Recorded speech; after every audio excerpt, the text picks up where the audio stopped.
क्या इस पूरे यूनिवर्स में हम अकेले हैं? हमारे सिवाय, हमारे इस अर्थ के सिवाय और कहीं पे कोई भी लाइफ नहीं है? तो अगर यही है कि हम अकेले ही हैं पूरे यूनिवर्स में, पूरे हमारे गैलेक्सीज में हम अकेले ही हैं, हमारा गैलेक्सी सिर्फ जो लाइफ को कैरी करता है, अर्थ को कैरी करता है, तो फिर इतने सारी गैलेक्सीज को बनाने की ज़रूरत क्या पड़ गई? इतने बड़े यूनिवर्स को बनाने की क्या ज़रूरत पड़ गई? और दूसरा क्वेश्चन ये है कि अगर हम अकेले नहीं हैं यूनिवर्स में, तो बाकी लाइफ और कहाँ है?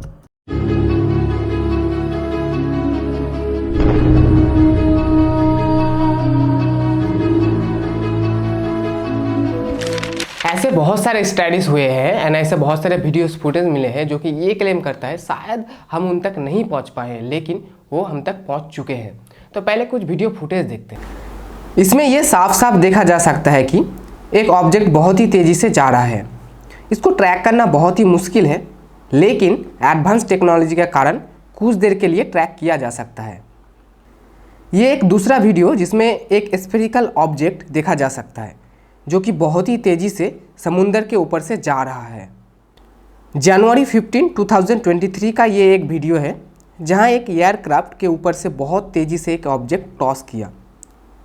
अगर इसे स्लो मोशन में ध्यान से देखें तो ये एयरक्राफ्ट से साइज में छोटा है, लेकिन इसका जो स्पीड है वो बहुत ही ज़्यादा है। ये उसी डेट का एक और ऑब्जेक्ट जो कि इस तरफ से उस तरफ, फिर उस तरफ से इस तरफ रैंडमली मूव कर रहा है। ये जुलाई 12, 2022 का एक और वीडियो है जहां मिडिल ईस्ट में बहुत तेज़ी से एक ऑब्जेक्ट जा रहा है, लेकिन क्लियरली विजिबल हो रहा है। इन यूएफओस की खास बात यह है कि इनकी स्पीड बहुत ज़्यादा होती है और इतने ज़्यादा स्पीड होने के बावजूद ये सोनिक बूम तैयार नहीं करते। सोनिक बूम ये वो साउंड है जो 750 माइल्स पर आवर को क्रॉस करने से बनती है। कोई भी ऑब्जेक्ट अगर इस स्पीड से ज़्यादा फ्लाई करता है या उड़ता है तो एक सोनिक बूम तैयार होता है, एक बहुत ज़ोर का साउंड। लेकिन इन स्पेसशिप्स या यूएफओस से ऐसी कोई आवाज़ नहीं आती है और ये यूएफओस बहुत ही कम समय के लिए हमें दिखते भी हैं। ये हमारे एडवांस सिस्टम में ट्रैक भी होते हैं। तो ऐसे वीडियोज़, यूएफओस के वीडियोज़ या यूएफओस की घटनाएँ ये इतने ज़्यादा आजकल हमें क्यों दिख रही हैं? इतने ज़्यादा इंसिडेंट्स के बारे में हमें क्यों पता चल रहा है? तो इसका कारण ये नहीं है कि रिसेंटली ये हमारे पृथ्वी में आए हो या हमारे अर्थ में आए हो। इसका कारण ये नहीं है। इसका कारण ये है हमारा टेक्नोलॉजी पहले इतना एडवांस नहीं था कि इनको ट्रैक कर पाए। हमें ऐसे बहुत सारे प्रूफ मिले जिनसे ये पता चलता है कि ये हमारे साथ कई सालों से है। तो अब यहाँ पे क्वेश्चन आता है कि अगर वो इतने सालों से हमारे साथ है, अगर यूएफओस को इतने सालों पहले से देखा जाता है, तो क्या कभी किसी ने उनसे कांटेक्ट नहीं किया? या क्यों यूएफओस ने हमसे कांटेक्ट नहीं किया? या क्यों इन एक्स्ट्रा टेरेस्ट्रियल्स वालों ने हमसे कांटेक्ट अभी तक क्यों नहीं किया? या ये भी हो सकता है कि वो हमसे कांटेक्ट कर चुके हैं और हमें पता नहीं है, क्योंकि कोई सीक्रेट मिशन भी चल सकता है किसी दूसरे गवर्नमेंट के द्वारा। तो अब सीन में आता है एरिया 51। एरिया 51 एक highly classified US air force base है जो कि साउदर्न नवादा में है।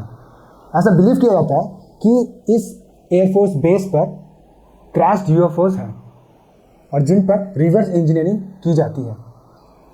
तो ये कितनी बात सही है, कितनी बात गलत है, हम उस पर नहीं आते, लेकिन अगर ऐसा है तो ये एक बहुत बड़ी बात है। तो यहाँ पे बहुत से क्वेश्चंस आते हैं। एक तो ये है कि ये यूएफओस कौन से फिजिक्स के लॉज फॉलो करते हैं कि इनका सोनिक बूम ही नहीं बनता है। इतने फास्ट ये मूव करते हैं, इतना इनका स्पीड ज़्यादा है, फिर भी कोई सोनिक बूम नहीं बनता है। तो क्या हम ये मान लें कि ये हमसे बेटर इस पृथ्वी को समझते हैं, इस अर्थ के लॉज को समझते हैं? क्या हम ये मान लें?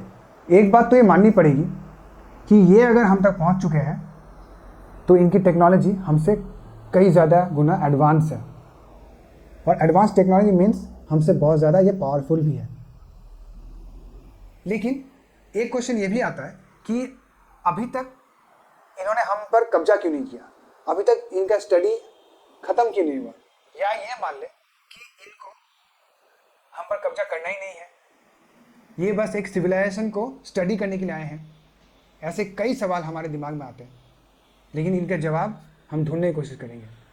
और आने वाले दिनों में उम्मीद करते हैं कि ऐसे वीडियोस, ऐसे प्रूफ्स और भी बहुत ज़्यादा मिलेंगे। नेक्स्ट वीडियो में हम इन्हीं टॉपिक्स को और ज़्यादा एक्सप्लोर करेंगे और समझने की कोशिश करेंगे। याद रखिए, जो चीज़ आज आप समझ रहे हैं वो भी साइंस है, और जो चीज़ आज आप नहीं समझ पा रहे हैं वो भी साइंस है। Stay tuned.